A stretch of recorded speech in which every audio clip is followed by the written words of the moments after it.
நண்பர்களே, டிஎம்கே தமிழ்நாட்டினுடைய எதிர்காலத்தின் ஒரு மிகப்பெரிய எதிரி.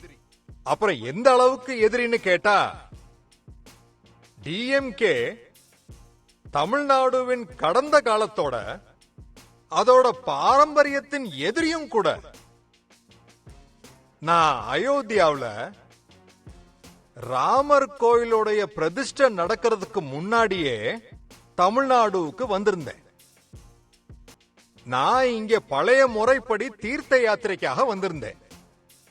ஆனா டிஎம்கே அரசாங்கம் இங்க என்ன பண்ணாங்க?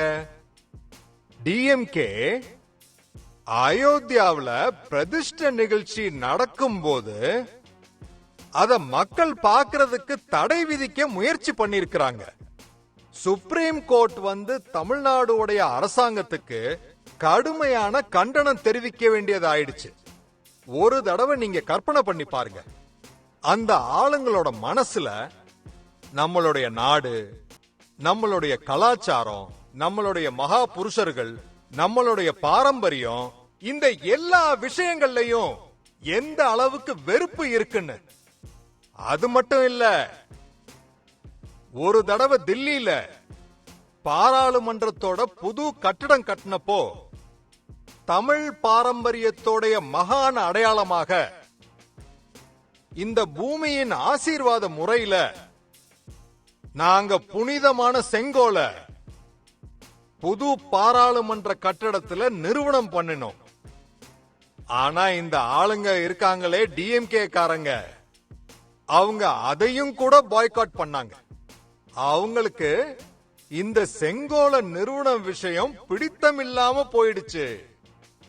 இப்ப அவங்க முழு வீச்சுல திட்டுறதுலயும் கெட்ட வார்த்தைகள் பேசுறதுலயும் இறங்கிட்டாங்க. நம்ம தமிழ்நாட்டினுடைய அடையாளத்தையே அவமானப்படுத்திக்கிட்டு இருக்காங்க. நீங்களே யோசிங்க, டிஎம்கே அப்புறம் காங்கிரஸ் ஜல்லிக்கட்டு நிகழ்ச்சி நடத்தக்கூடாதுன்னு எப்ப தடை விதிச்சாங்களோ அப்பவும் சும்மாதான் இருந்தாங்க. இவங்க இருக்காங்களே, தமிழ் கலாச்சாரத்தை முழுசா அழிக்க நினைக்கிறாங்க. இது எங்களோட அரசாங்கம் தான், என்டிஏ உடைய அரசாங்கம். அது ஜல்லிக்கட்ட மறுபடியும் முழு வீச்சோட கொண்டாடுறதுக்கான வழியை ஏற்படுத்தி கொடுத்துச்சு.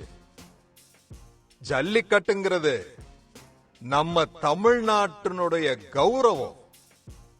ஜல்லிக்கட்டா இருந்தாலும் சரி, தமிழ்நாட்டினுடைய அடையாளமா இருந்தாலும் சரி, இங்க உள்ள கலாச்சாரமா இருந்தாலும் சரி, உங்களுடைய இந்த மோடி இருக்கிற வரைக்கும் அதுக்கு எந்த தாக்கமும் வரவிட மாட்டேன். அப்புறம் இன்னொன்னு, இதுவும் மோடியினுடைய கேரண்டி.